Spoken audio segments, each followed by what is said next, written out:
A quick reaction to Rayo Vallecano versus Real Madrid. Well, let me start with you guys. Real Madrid here. What happened? When was the turning point in this game, Ali? Was it after that equaliser? I actually think it's before. When Real Madrid scored their goal, they were given a blueprint as to how they could go about playing this game, in which they could force a turnover from Rayo Vallecano and then get out in transition so that you can find Madrid were never able to build on that, on the goal. It was a perfect start for them.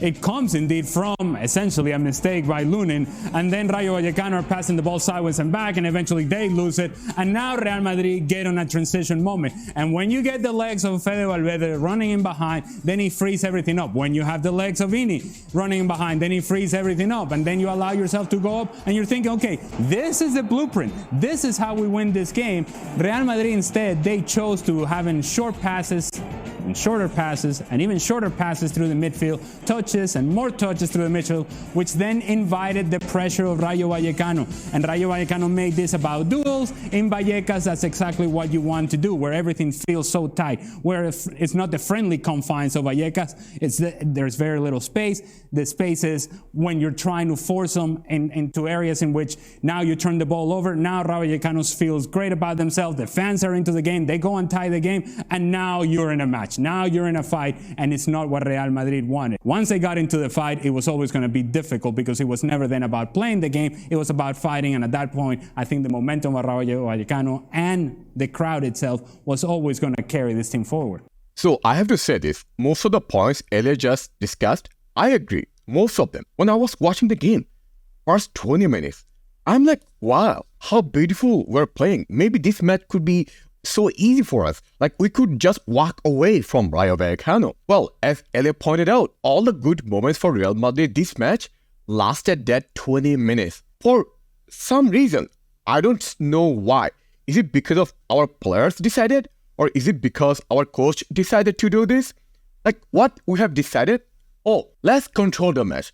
Let's slow the tempo. And that's the worst mistake we have committed. And the Rayo scored their goal from penalty, and then this match is like equal.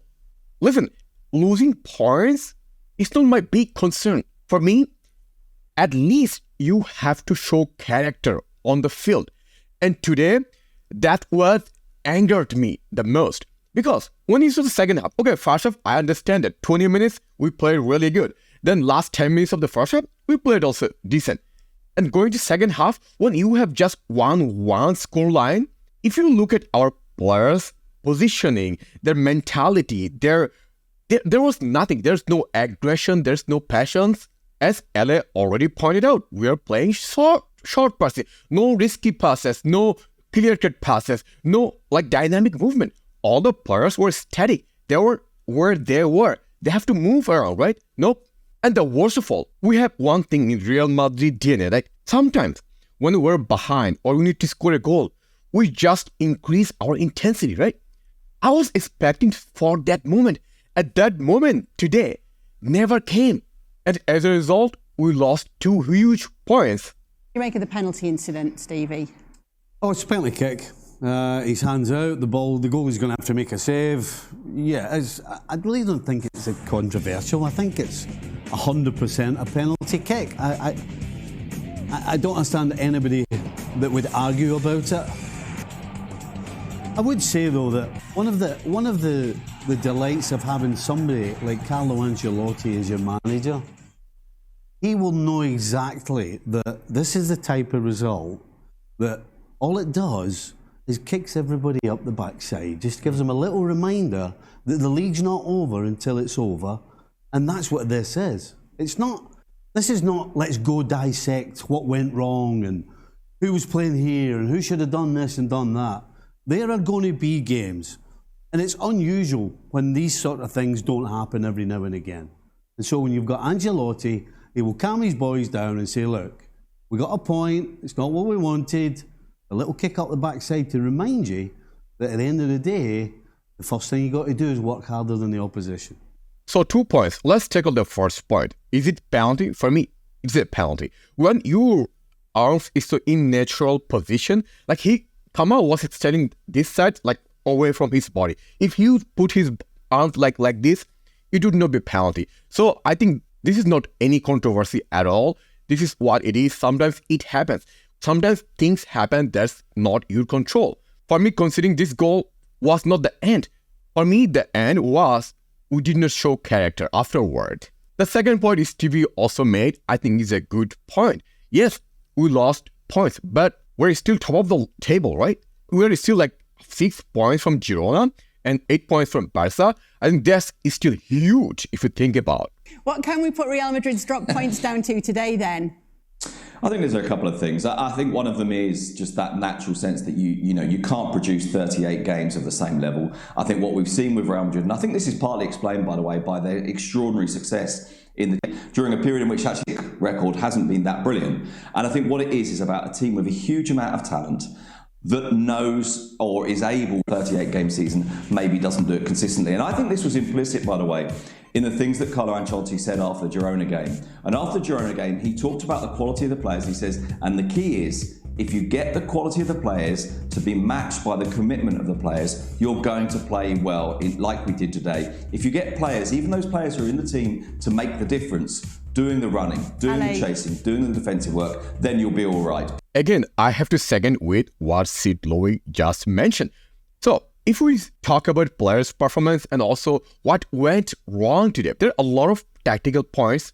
First reason is that we were so much complacent. When you were playing against Rayo Vallecano, I felt a lot of players and a lot of, even from our coaching side, undermined Rayo Vallecano.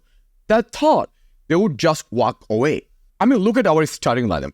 Is it the best lineup to win against Rayo Vallecano? The second reason we lost for me was also substitution. The substitution today we did, for me, wasn't good enough.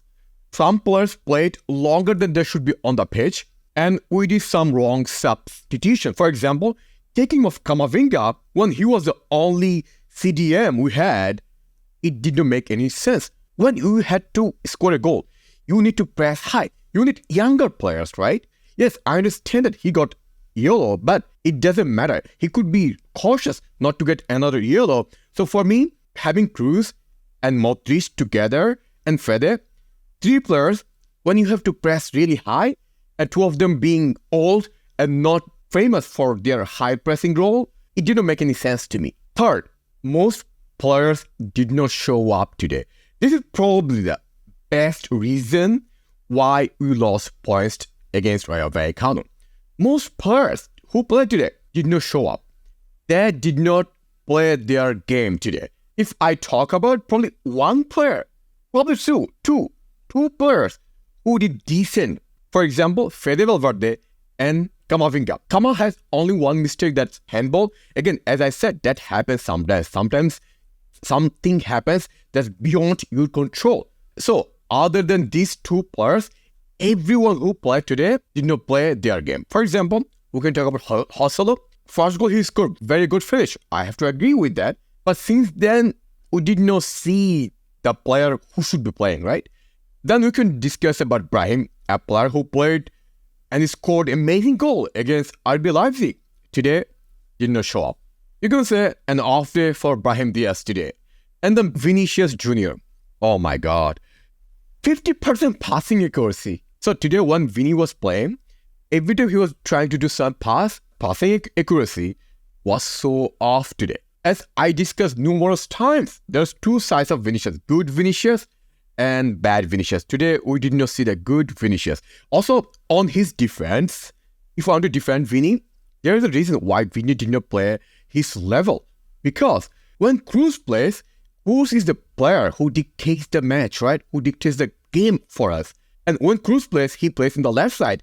That helps Vini a lot. Cruz is a player who delivers a lot of pass to Vini. And today, because Cruz did not start, that was missing. And that also affected Vini's game. And then Luka. I mean, we love Luka, right? For what he has done for this club. However, today, he showed that he's not young anymore. He doesn't have that legs. And then defensively, I would say, you can say literally, everyone had off game.